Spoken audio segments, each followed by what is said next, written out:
The ZFIN gene page is divided into a number of sections based on data type.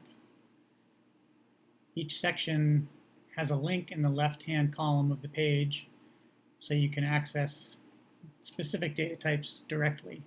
For example, if I click on antibodies, it takes me to the antibodies section of the gene page. I happen to be on the PAX2A gene page. If I click on phenotype, I'm taken directly to the phenotype section of the gene page. You can also scroll the page up and down to access various sections of the page. In this video tutorial, I'm going to show you how the phenotype and expression sections work, as these have the most significant new features on the new gene page. These new sections include a phenotype summary section and what we call the summary ribbon, which is this colored blocks section for phenotype, and depending on your screen size, you may have to scroll left and right to see the entire ribbon. For phenotypes, there are two options. One is to exclude altered gene expression phenotypes. If I click that, you'll notice that the primary germ layer block, which has data, no longer has data if I exclude the altered gene expression phenotypes. If I remove that, this comes back. I'll drill into those in a moment and show you what the data actually are. The second box is excluding morphant phenotypes. And similarly, you'll notice over here the circulatory system to the right-hand side, the circulatory system development block has data, but if I exclude the morphant phenotypes, those data are no longer available, telling me that those are actually morpholino phenotypes. Let's look more closely at those.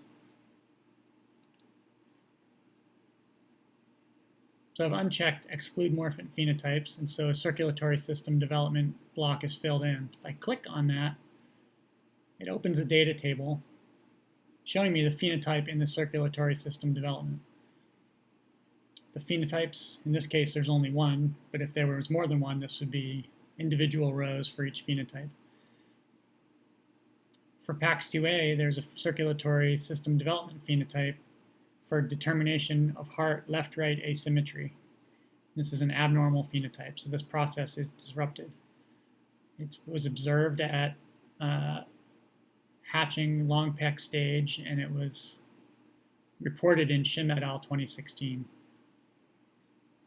If I further click on the phenotype, it takes me into the actual annotation details, and you can see that the fish involved here is a morphant, so it's a morpholino PAX2A phenotype under standard conditions, and this is a direct link to the figure showing that and the publication. So if I exclude morphant phenotypes, that option goes away. That phenotype goes away, and this block is no longer filled in the summary ribbon. A similar thing happens for exclude altered gene expression phenotypes. Clicking on that excludes data from the primary germ layer in this case. So primary germ layer phenotypes are going to be gene expression phenotypes. If I click on the primary germ layer block in the summary ribbon, I get the actual phenotypes. Otic placode PAX2A expression is decreased, and otic placode PAX2A expression has a decreased distribution. This one is decreased amount. The second one is decreased distribution. They were both observed in the same publication at the same stage, which is segmentation 5 to 9 somites. So those are gene expression phenotypes. And similarly to what I showed you with the circulatory system development, if you click on one of these, you actually get the annotation details, the fish, the stage, the experimental conditions, figure, and pub. In this case, you'll notice there's also a figure showing here. When we have them available, the figures will show up in this middle portion of the section between the summary ribbon and the data table. Clicking on a figure brings you to blown up view of the figure. And clicking on the caption will actually expand the entire caption so you can see the whole thing. And then you can link directly to the figure, or to the pub, or to the various fish structures and stages. That's a quick summary of how the new features of the phenotype section work.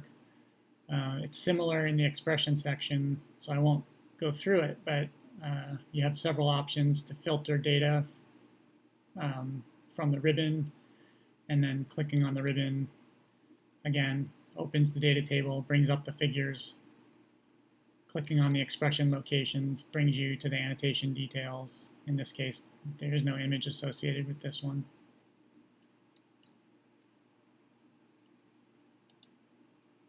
The thyroid follicle expression has an image. So that's a quick summary of how to operate the new expression and phenotype sections. If you have any questions, contact us at zfinadmin@zfin.org.